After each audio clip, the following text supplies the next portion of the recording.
நோன்பு திறக்கும் தாவேகா விஜய். ட்விஸ்டே இதுலதான் இருக்கு. சிறுபான்மையினருக்கான தலைவனாக ஏகமனதாக தேர்ந்தெடுக்க போறாங்களா? Welcome back to RJ Rovini talks. இன்னைக்கு இந்த எபிசோட்ல நம்ம பேச போற விஷயம் ஆல்ரெடி ப்ரீவியஸ் எபிசோட்ல நான் சொல்லியிருப்பேன். சிறுபான்மையினர்களுக்கான தலைவனாக தாவேகாவுடைய தலைவர் விஜய் அவர்களை ஏகமனதா தேர்ந்தெடுக்கிறதுக்கு அந்த அமைப்புகள் எல்லாருமே ஒரு முடிவோட இருக்காங்க அப்படின்னு அந்த வீடியோ நான் பேசி போட்டதுக்கு கீழே கமெண்ட்ல வந்து இஷ்டத்துக்கு உருட்டு அப்படின்னு சொல்லிட்டு ஏகப்பட்ட கமெண்ட்ஸ் வந்து போட்டிருந்தீங்க. ஆனா நான் ஒரே ஒரு விஷயத்த மட்டும் ரொம்ப கான்பிடென்டா சொல்றேன். அதாவது உருட்டணும் அப்படிங்கிற ஒரு விஷயத்த முடிவு பண்ணிட்டோம் அப்படின்னா எதுக்கு லோக்கல்ல உருட்டணும்? இன்டர்நேஷனல் வரைக்கும் எடுத்து உருட்டிட்டு இன்னும் வியூஸ் வந்து இன்க்ரீஸ் பண்ணிருக்கலாமே. ஆல்மோஸ்ட் நான் சொல்லக்கூடிய ஒவ்வொரு தகவலும் வந்து பாத்தீங்கன்னா அடுத்தடுத்து வரக்கூடிய நாட்கள்ல நடந்துகிட்டு இருக்கு. அதை வந்து தொடர்ந்து நம்ம சேனல்ல வீடியோஸை வந்து கவனிச்சுட்டு வர எல்லாருக்குமே தெரியும். அதுல வந்து சில பேர் வந்து கேட்கறப்ப எனக்கு ரொம்ப சந்தோஷமா இருக்கு. ஓகே, நீங்க சொன்ன சோர்ஸ் கரெக்ட் தான், நீங்க சொன்ன தகவல் எல்லாமே வந்து சரியா ஒன் பை ஒன்னா நடந்துகிட்டு இருக்கு அப்படின்னு சொல்றப்ப அது வந்து ரொம்பவே சந்தோஷமா இருக்கு. ஸோ அந்த வகையில நான் ஆல்ரெடி மென்ஷன் பண்ண மாதிரி சிறுபான்மையினர்களுக்கான தலைவனாக விஜய் அவர்களை தேர்ந்தெடுப்பதற்கு அந்த அமைப்புகள் எல்லாருமே ஒரு முடிவோட இருக்காங்க அப்படின்னு சொன்னதற்கு அதை வலுப்படுத்தும் விதமாக விஜய் அவர்கள் இன்றைய ரமலான் நோன்பு திறப்பு நிகழ்ச்சியில வந்து கலந்துக்க இருக்கிறாரு. ஒய்எம்சிஏ மைதானத்துல இன்று மாலை நடைபெற இருக்கும் இந்த நோன்பு திறத்தல் நிகழ்ச்சியில விஜய் அவர்கள் கலந்துக்க போறாரு. எங்க நோன்பு திறக்கிறதுங்கிறது அரசியல் தலைவர்கள் எல்லாருமே கேஷுவலா பண்ற ஒரு விஷயம் தாங்க. இதுல விஜய் அவர்கள் பண்றதுல என்ன ஸ்பெஷல் இருக்கு? எல்லாரையும் போல அவரும் வந்து கலந்துக்கிறாரு. இதுக்கு முன்னாடி எந்த தலைவரும் கலந்துக்கலையா அப்படின்னு கேட்பீங்க. இதுக்கு முன்னாடி எல்லா தலைவர்களும் எப்படி வந்து கலந்துப்பாங்கன்னா, ஒரு உங்களுக்கே தெரியும், இஸ்லாமியர்கள் வந்து இந்த ரமலான் நோன்பு மாதத்துல வந்து பாத்தீங்கன்னா 30 நாட்கள் வந்து கடுமையாக நோன்பு இருந்து ரமலானை வந்து செலிப்ரேட் பண்ணுவாங்க. அதுல ஏதாவது ஒரு நாள் வந்து இந்த அரசியல் தலைவர்கள் இந்த மாலை நேரத்துல அவங்க நோன்பு திறக்கிற நேரத்துல கலந்துக்கிட்டு சுட சுட கொடுக்கக்கூடிய அந்த நோன்பு கஞ்சி எல்லாம் வந்து சாப்பிட்டுட்டு அந்த இஃப்தார் உணவுன்னு சொல்லுவாங்கல்ல, அதை வந்து சாப்பிட்டுட்டு அதுலயே வந்து ஒரு அரசியல் ஸ்பீச் ஒன்ன போட்டுட்டு அப்படியே கிளம்பி போவாங்க. இதுதான் ரெகுலரா யூஸ்வலா நடக்கக்கூடிய ஒன்று. ஆனா விஜய் அவர்கள் இந்த ஒரு விஷயத்திலையும் வந்து ரொம்ப நேர்மையா இருக்கணும், உண்மையா இருக்கணும் அப்படிங்கிற ஒரு விஷயத்த முடிவெடுத்திருக்காரு.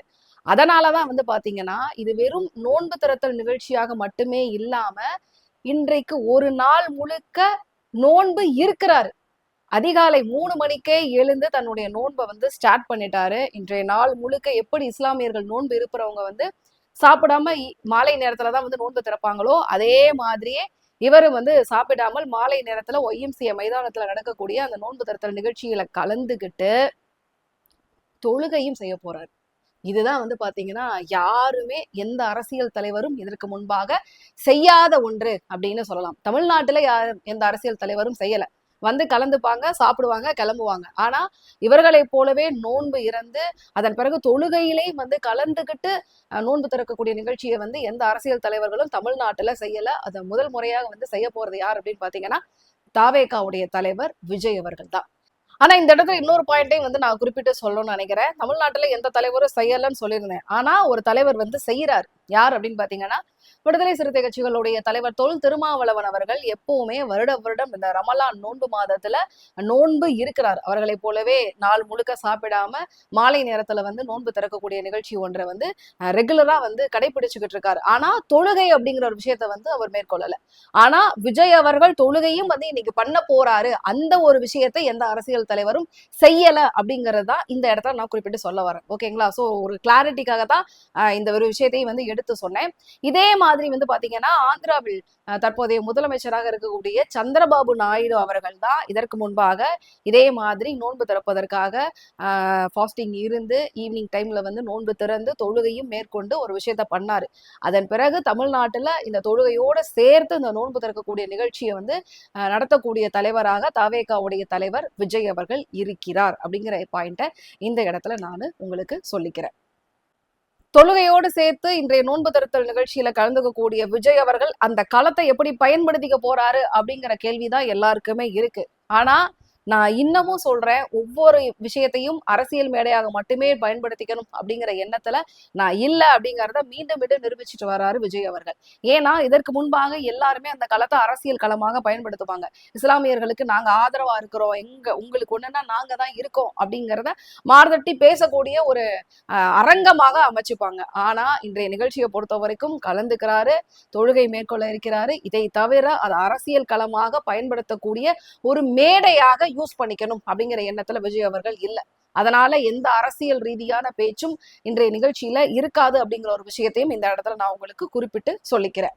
தாவேகாவுடைய சுற்றுப்பயணம் கூடிய சீக்கிரம் ஆரம்பிக்க போறாங்க அப்படிங்கிற ஒரு விஷயத்த நான் சொல்லியிருந்தேன். அது மார்ச் மாத இறுதியிலே ஆரம்பிப்பதாக இருந்தது. ஆனா ஜனநாயகன் படத்தோட ஷூட்டிங் பாத்தீங்கன்னா நினைத்ததை விட கொஞ்சம் அதிக நாட்கள் படப்பிடிப்புக்கு எடுத்துக்கிட்டு இருக்கிறதுனால ஏப்ரல் மாத இறுதியில் படத்தோட படப்பிடிப்பு முடிச்சதுக்கு பிறகு தாவேகாவுடைய சுற்றுப்பயணத்தை மேற்கொள்ள இருக்கிறாரு விஜய் அவர்கள். சோ கண்டிப்பாக ஏப்ரல் மாத இறுதியிலோ இல்ல மே மாத முதல் வாரத்தில் இருந்து தன்னுடைய சுற்றுப்பயணத்தை ஆரம்பிச்சிடுவாரு. ஆல்ரெடி சொல்ல மாதிரி தமிழ்நாட்டு கிராமத்துல இருக்கக்கூடிய மூளை முண்டு இடுக்கு அந்த மாதிரி யாருமே போகாத எந்த அரசியல் தலைவரும் இங்க எல்லாம் வந்திருக்க கூட மாட்டாரு அப்படின்னு நினைக்கக்கூடிய இடங்களாக பார்த்து பார்த்து செலக்ட் பண்ணி அங்க எல்லாம் நேரடியாக தன்னுடைய சுற்றுப்பயணத்தை போக இருக்கிறாரு விஜய் அவர்கள். இந்த சுற்றுப்பயணத்தில் தாவேகாவுடைய கட்சியை மக்கள் கிட்ட எந்த அளவுக்கு கொண்டு போகணுமோ அதே போல தன்னுடைய கொள்கையையும் சரி எல்லாத்தையுமே மக்கள் கிட்ட பதிக்கணும் அப்படிங்கிற ஒரு எண்ணத்தோட செயல்பட இருக்கிறாரு தாவேகாவுடைய தலைவர் விஜய் அவர்கள். தாவேகாவுல பெரிய பெரிய நிறைய பேர் உள்ள என்ட்ரி கொடுத்துட்டு இருக்காங்களே, அடிதடி சண்டை குடிமிப்பிடி சண்டை நடக்குமா அப்படின்ற மாதிரி பல கட்சிகள் விமர்சனம் வச்சுக்கிட்டே இருக்காங்க. ஆனா அவங்க ஒர்க்கை ரொம்ப அழகா பிரிச்சு பண்றாங்க அப்படின்னு தான் சொல்லணும்.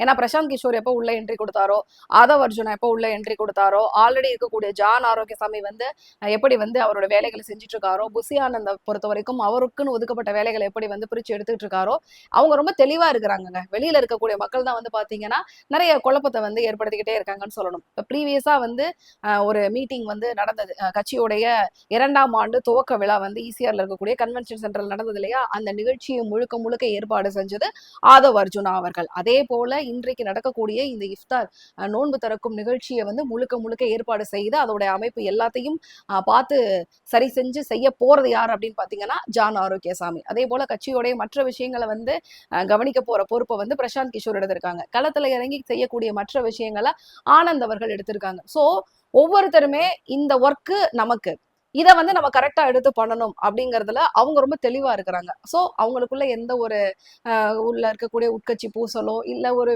சண்டையோ அந்த மாதிரி விஷயங்கள் எதுவுமே வராம குழப்பிக்காம வேலையை கரெக்டா செய்யணும் அப்படிங்கறதுல ரொம்ப தெளிவா இருக்கிறாங்க.